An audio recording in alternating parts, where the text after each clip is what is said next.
Halo, apa kabar? Ketemuan lagi bersama saya Dwi Purnomo. Hari ini kita akan bahas sesuatu yang penting banget di era digital kali ini, yaitu tentang agility dan juga transformasi digital. Nah, kita akan dig deeper tentang materi-materi ini yang tentunya akan sangat relevan dengan kondisi saat ini. Nah, kalau kamu lihat di sini ada gambar lautan ya, yang dimana di situ ada badai yang merepresentasikan digital tsunami sekarang. Apalagi sekarang erat kaitannya sama bukan cuma digital tsunami, tapi juga digital pandemic ataupun tsunami pandemic. Nah, ini menjadi menarik karena kenapa? Karena kita nggak bisa lagi dengan gagasan-gagasan ataupun cara-cara kerja yang tradisional. Nah, kita nggak bisa lagi kayak gitu. Sementara usaha-usaha yang udah maju, usaha-usaha yang besar itu juga harus mengubah bisnis modelnya. Nah, kalau kita lihat di sini ada ikan-ikan kecil yang kemudian berselancar, itu merepresentasikan sebuah usaha yang agile ataupun adaptif. Dia bisa berselancar di bawah, tapi dia nggak terganggu sama terjadinya digital tsunami ataupun tsunami COVID. Nah, kita akan belajar gimana caranya biar tetap adaptif dengan merubah paradigma kita agar tetap agile dan juga adaptif. Nah, di sini ada gambarnya bagus banget nih. Gambarnya cukup merepresentasikan gimana caranya kita tetap menghadirkan produk-produk yang inovatif. Nah, kalau kita menginginkan produk-produk yang inovatif, sebenarnya mulai perubahannya itu enggak dari produknya. Tapi justru kalau kita lihat dari skema gunung es ini, kita bisa lihat bahwa yang perlu kita lakukan adalah berubah pola pikirnya dulu. Baru ke budayanya, baru ke organisasi, baru ke perilaku. Nah, disinilah baru kita akan punya produk-produk yang inovatif. Masalahnya seringkali kita itu melakukan perubahan dari produk. Padahal sesungguhnya produk itu adalah perubahan yang kelihatannya sangat visual ya, tetapi kurang powerful. Nah, biasanya itu kurang berhasil. Oleh karena itu perubahan sesungguhnya bermula dari being agile. Dari pola pikir, dari budaya, dari organisasi, dari perilaku. Nah, being agile ini kurang kelihatan tapi powerful. Kamu bisa lihat juga di sini bahwa produk itu akan menjadi inovatif jika perilaku, organisasi, budaya, dan pola pikirnya semakin unggul juga. Kadang-kadang kita berpikir gimana ya caranya agar kita bisa melompat? Gimana caranya kita bisa melompat dari comfort zone kita atau zona yang nyaman kita ke zona yang ajaib, where the magic happen. Nah, ada dua hal yang perlu kita lakukan, yaitu melakukan proses-proses kemajuan ekstensif atau horizontal. Nah, di sini kita bisa ngelihat atau mencontoh hal-hal yang udah berhasil. Tapi juga di lain pihak kita juga perlu melakukan hal-hal yang baru. Soalnya sekarang udah nggak zaman lagi nih kita mencontoh best practice, tapi juga harus menyandingkan dengan pola-pola eksploratif. Nah, pola-pola eksploratif ini tentunya akan menghasilkan sesuatu hal yang beda banget, yaitu banyak menemukan kesukaran, banyak menemukan kesalahan. Nah, di era eksploratif inilah kita perlu berani menemukan kesalahan-kesalahan. Sehingga kita menemukan pembelajaran dan melompat jadi inovatif. Nah, disitulah ketika kita loncat dari comfort zone kita ke where the magic happen, itu perlu keberanian. Menyandingkan hal-hal yang sudah terjadi kita belajar sama orang-orang, tapi juga menyandingkannya dengan hal-hal yang eksploratif di mana kita belum pernah melakukannya. Nah, inilah gambarnya. Apakah kita sekarang berada di comfort zone kita dan kemudian gimana caranya kita loncat where the magic happen. Ada 3 gambar menarik nih tentang labirin. Saya sering banget menerangkan gambar ini untuk membedakan mana logik tradisional, logik kreatif sama digital thinking. Nah, kebanyakan kita berantem karena kita nggak cukup punya pemahaman yang sama tentang sesuatu, apalagi di era digital. Kalau dulu sebelum revolusi industri 4.0, kita sering banget ngomongin dengan logik tradisional. Kalau diibaratkan dengan labirin dari A ke B itu ngikut berkelok-kelok kanan kiri ya. Tetapi sebenarnya kita bisa lebih kreatif dengan namanya lateral thinking. Jadi kita nggak usah kelok-kelok tapi langsung dari A ke B. Kalau pengen tahu lebih banyak tentang kemampuan berpikir lateral atau yang lebih bisa didengarkan adalah kemampuan berpikir kreatif, itu namanya kreatif yang dituliskan sama Edward de Bono. Nah, di era sekarang kita nggak cukup nih cuma sekedar dengan traditional logic, lateral thinking, tapi digital thinking di mana dari A ke B kita bisa loncat nih, kita bisa terbang dari A ke B yang dikatakan tidak mungkin jika itu dipandang dari cara berpikir yang lama. Sehingga banyak banget orang berantem karena dia nggak masuk kontekstual berpikirnya di era sekarang. Padahal di era digital ini kita sangat memungkinkan untuk melakukan sesuatu yang belum pernah terpikirkan sebelumnya. Nah inilah terjadi perbedaan generasi biasanya. Karena generasi Z atau Alpha biasanya dia punya kemampuan digital thinking, tapi sayangnya nggak diikuti sama generasi sebelumnya. Kalau kita sekarang berada di era digital, kemampuan kita untuk menerawang sebenarnya bisa-bisa aja karena kita punya basis data. Sehingga biasanya pergerakan kita jadi tahu karena potensi di masa yang akan datang. Nah sekarang kita perlu tanya sama organisasi kita atau sama diri kita, kalau kita bergerak maju itu gara-gara apa? Apakah gara-gara satu, gara-gara keterpurukan atau dua, gara-gara peluang besar? Ada yang namanya the healthy urgency. The healthy urgency ini adalah urgensi kalau kita mau maju itu gara-gara apa? Banyak organisasi yang mau maju tapi diakibatkan atau dikarenakan dia tuh lagi terpuruk. Nah itu nggak sehat. Yang sehat adalah ketika kita bergerak karena peluang.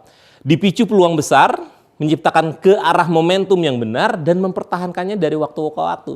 Nah sekarang kamu tanya nih, organisasi kamu bergerak karena peluang di masa depan atau karena lagi terpuruk? Karena kalau misalnya bergerak karena cemas, ini biasanya alih-alih mencapai kesuksesan ini justru bisa menciptakan kepanikan dan konsekuensi negatif, stres dan juga menguras energi organisasi.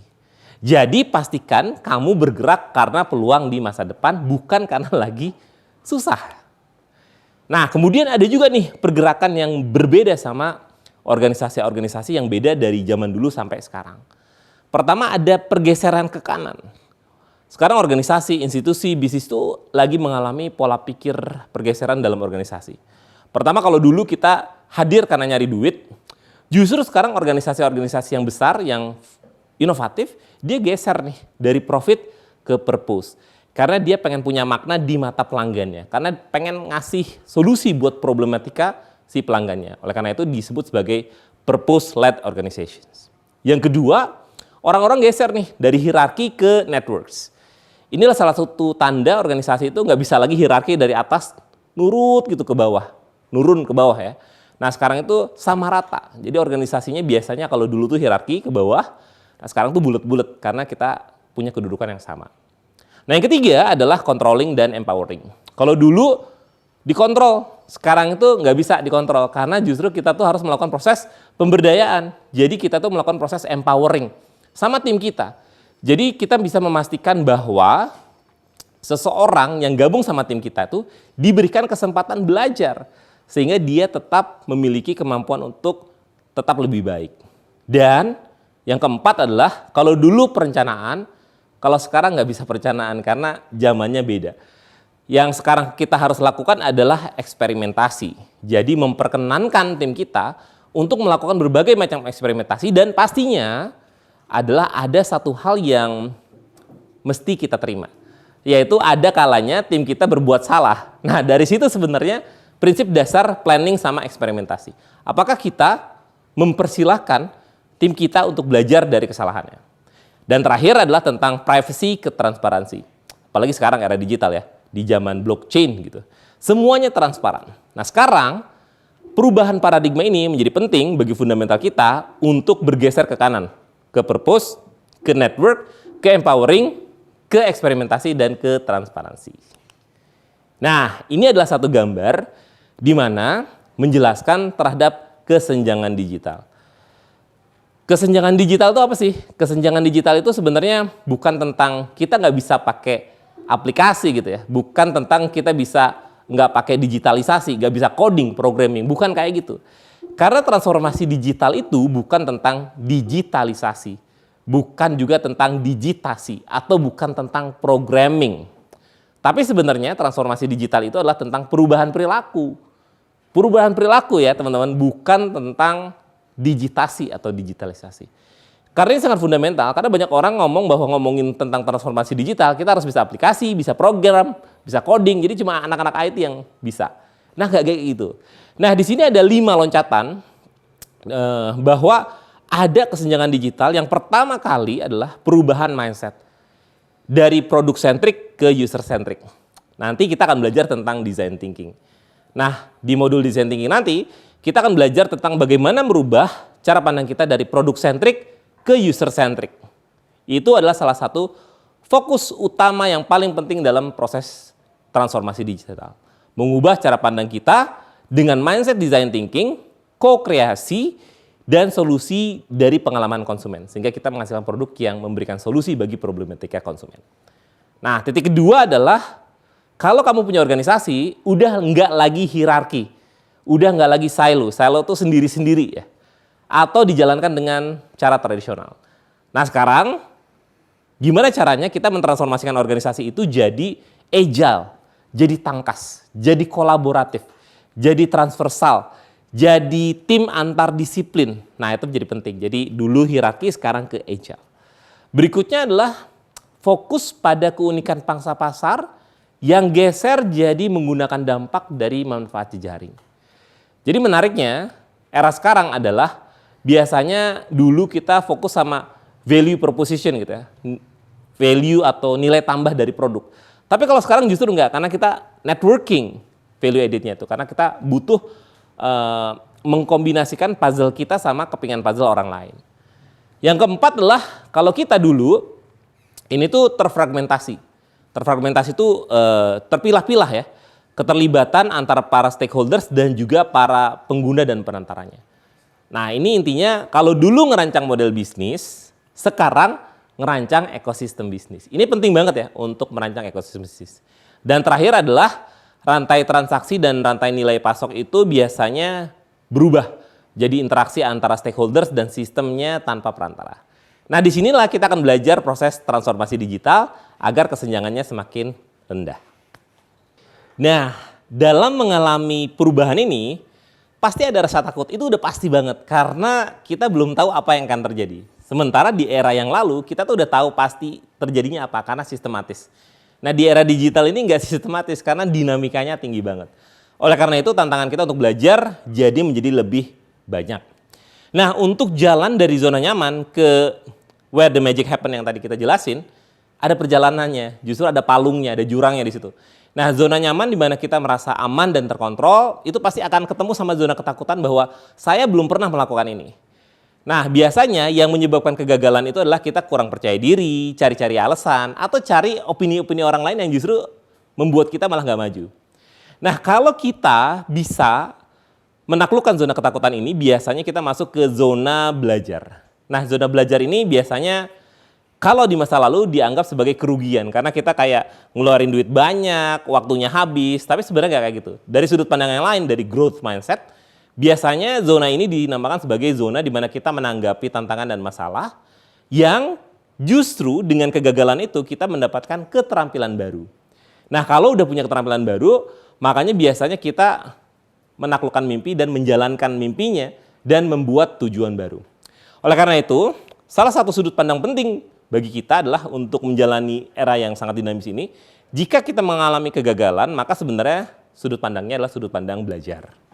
Nah, oleh karena itu, di masa yang akan datang, kita perlu hadir dengan agile, tapi agile mindset. Agile is a mindset ya. Tapi teman-teman yang berasal dari dunia teknik informatika misalnya, agile biasanya pendekatannya adalah pendekatan yang lawannya waterfall ya, atau metodologi kerja. Tapi sebenarnya agile ini adalah kemampuan kita untuk tetap adaptif agar bisa tetap bertahan dan juga menang dalam perubahan-perubahan zaman. Agile mindset ini punya 4 kemampuan. Pertama adalah cognitive agility, artinya gimana caranya kita tetap belajar sesuai dengan zamannya. Yang kedua adalah tentang personality kita dan juga profesionalisme kita. Apakah personality kita dan profesional kita bisa tetap kontekstual sama zamannya. Itu namanya personal dan juga professional agility. Yang ketiga adalah kemampuan change agility, yaitu kemampuan kita beradaptasi untuk tetap berubah. Dan terakhir adalah social agility, yaitu kemampuan kita untuk tetap mau mingle sama orang lain. Nah, kemampuan-kemampuan ini kalau kita satukan antara kemampuan belajar, tambah kemampuan personal, dan juga professional agility, itu biasanya akan menimbulkan kemampuan analytical thinking atau divergent thinking. Salah satu critical skill yang sangat penting, yaitu critical thinking. Berikutnya adalah kemampuan kita menyatukan antara profesional sama kemampuan beradaptasi adalah refleksi. Karena di era digital ini nggak bisa kalau kita nggak bisa refleksi. Harus bisa refleksi. Apa yang sudah kita pelajari, apa yang harus kita benahi lagi, apa yang harus kita tambahin ya. Kemudian apa yang harus kita akselerasi. Nah biasanya dengan kemampuan refleksi ini kita bisa jadi beradaptasi.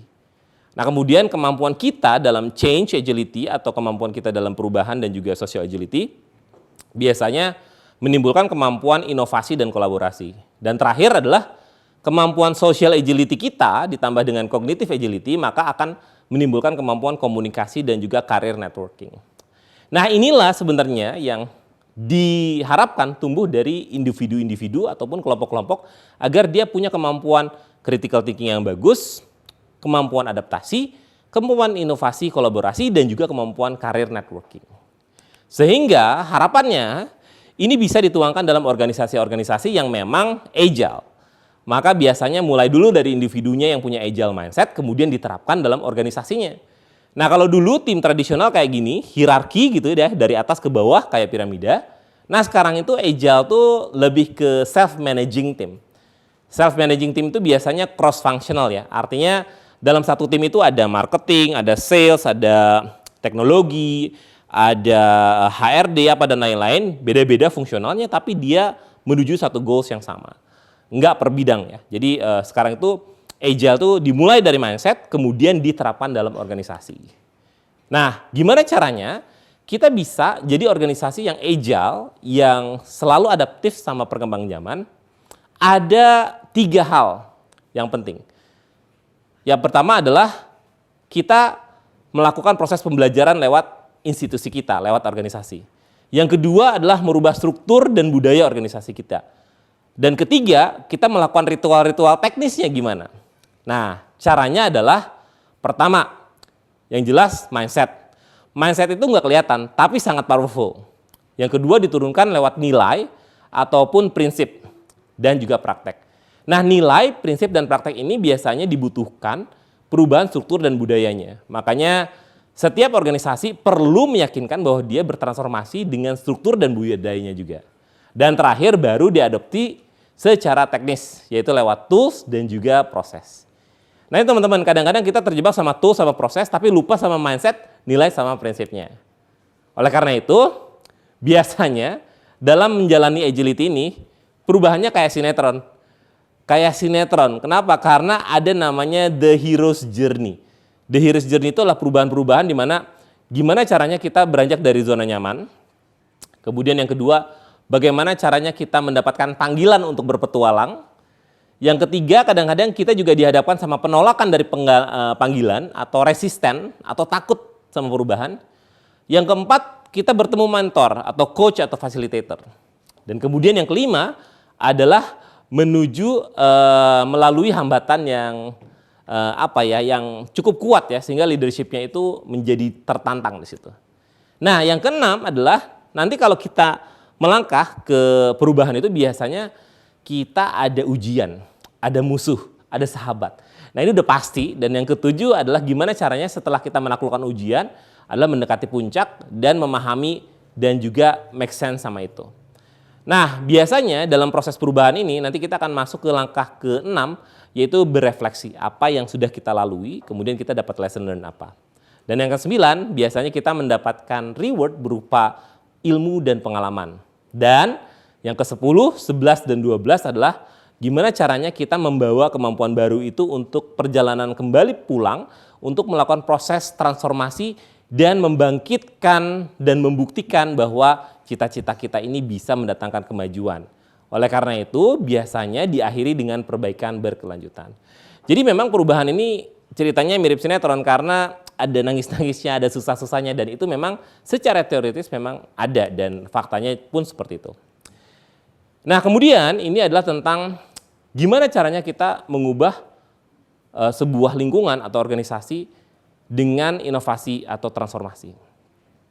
Kita nggak usah terlalu banyak energinya dikeluarin untuk mendapatkan perubahan 100% dalam satu waktu. Nah skema ini atau difusi transformasi ini akan sangat berguna buat kita bahwa perubahan itu nggak selalu harus terjadi dalam satu waktu 100%. Kalau kita jadi inovator, maka kita perlu ngajakin orang dalam jumlah kecil yang mau, itu dinamakan early adopters. Jadi biasanya seorang inovator dan early adopters itu populasinya 2,5% sampai dengan 13,5%. Nah di sini kita harus bikin portofolio. Harus bikin liatin orang bahwa kita tuh punya portofolio yang bagus, kemudian disebar lewat media atau sosial media. Nanti teman-teman yang awalnya nolak atau nggak mau, yang dinamakan early majority atau late majority, atau orang-orang yang terlambat gitu ngikutin, dia akan ngikutin dengan sendirinya. Nanti kalau portofolio itu berhasil, biasanya kita juga akan mengundang orang-orang yang skeptis pada awalnya terhadap perubahan. Jadi nggak usah khawatir, diatur energinya bahwa kita sebagai inovator perlu mengadopsi early adopters, kemudian bikin inovasi. Jadi kenapa jadi agent of change itu berasa sepi, ya memang kita harus perlu melakukan proses portofolio dulu.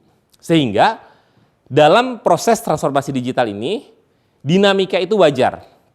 Ketika ada perubahan, kita denial, kemudian resistance, pengen marah, kemudian mencoba untuk bargaining, kemudian depresi, kemudian acceptance, dan kemudian komitmen. Jadi kalau ada dinamika di dalam organisasi yang berubah, itu sangat wajar. Sangat wajar, sesuai dengan teorinya Kubler-Ross tentang gimana ngomongin tentang emotional response sepanjang perjalanan perubahan.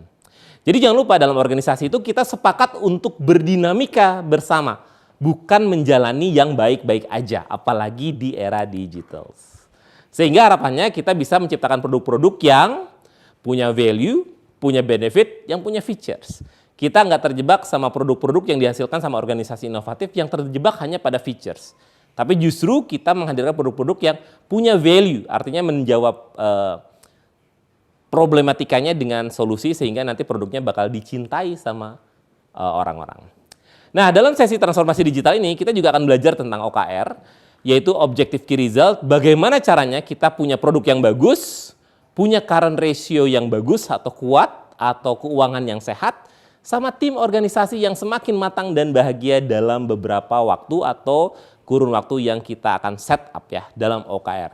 Nah, gambar ini akan kita pelajari dalam modul bernama OKR, di mana kita akan men-set up rencana dalam 4 kuarter sehingga bisa mewujudkan produk yang semakin digemari, current ratio yang semakin sehat, dan tim dan organisasi yang semakin sehat. Sehingga kita bisa menciptakan produk yang problem solution fit sama pelanggannya atau cocok sama pelanggannya, kemudian cocok sama pasarnya, dan kita bisa mengkonversinya jadi cuan. Oke, itu adalah pembuka di transformasi digital kita kali ini. Mudah-mudahan bermanfaat buat teman-teman. Jangan lupa setelah ini teman-teman bisa lihat modul-modul lanjutan terkait dengan keterampilan dan tools dalam penerapan proses transformasi digital. Selamat bertransformasi.